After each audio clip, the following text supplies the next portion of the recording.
CapCut est-il vraiment un logiciel de montage vidéo professionnel? Avec la popularité croissante de CapCut dans le domaine du montage vidéo, la question de sa qualité professionnelle se pose. Dans cette vidéo, nous allons examiner en détail les critères qui déterminent le professionnalisme d'un logiciel de montage vidéo et voir si CapCut répond à ces exigences.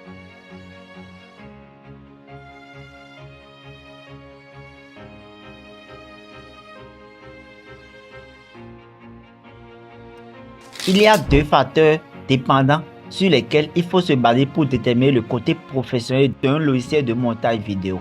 Primo, l'expérience auditive et secondo, l'expérience visuelle qu'il offre. L'expérience auditive peut être répartie en 3 parties et celle visuelle en 4. Mais avant de détailler ces 2 points différents mais dépendants, il y a le cut qui unifie et l'expérience auditive et l'expérience visuelle. Alors le cut, qu'est-ce que c'est? Le cut consiste simplement à couper les séquences inutiles d'une vidéo afin de ne laisser aucun temps mort, ce qui permet au viewer de ne consommer principalement que le message véhiculé. Il rend la vidéo digeste et facilite l'assimilation du contenu. Alors, est-ce que CapCut permet de faire des cuts?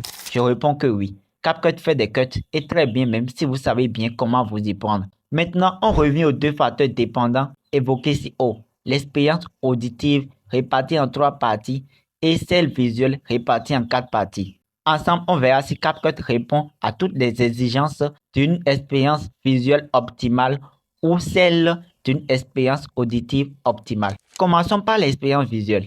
L'expérience visuelle regroupe tous les éléments qui participent à l'assimilation du message avec un impact significatif sur le temps de visionnage de la vidéo. La première partie regroupe les illustrations, les icônes et les textes. Pour les illustrations, on est tous d'accord sur le fait que ce n'est pas CapCut ou Premiere Pro qui fait le job. Il y a plusieurs sites comme Elementor, Pexels ou Canva pour trouver les illustrations captivantes afin de rehausser l'éclat des vidéos lors du montage. Pour les icônes, vous pouvez en trouver également pour les animer dans CapCut si vous savez comment s'y prendre.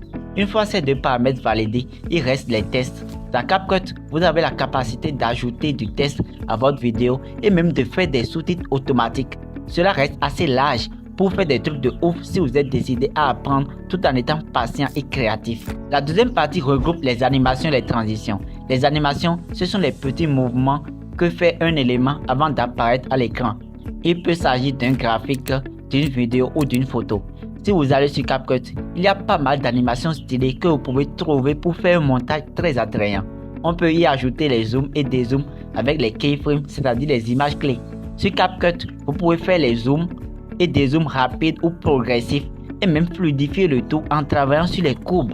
En dernière position, nous avons les transitions qui permettent de transiter d'un rush à un autre pour signifier un changement de plan, de sujet ou de rythme. Vous en avez plusieurs sur CapCut, principalement le rétrécissement, l'agrandissement, la gauche, la droite, le retournement, le borg ou encore le mélange. La troisième partie concerne les effets vidéo, principalement les overlays. Téléchargeables sur YouTube, les overlays stylés peuvent occasionner un changement de plan ou impacter la portée d'un message. Mis à part cela, vous avez également des effets vidéo sur CapCut avec lesquels vous pouvez faire d'attrayants montages.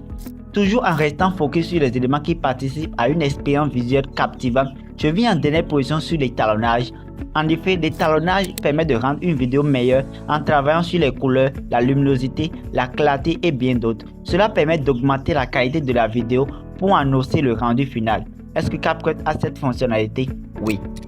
Une fois l'expérience visuelle bouclée, revenons à l'expérience auditive pour voir si CapCut répond aux 3 principes d'une expérience auditive optimale que peut offrir un logiciel de montage vidéo professionnel.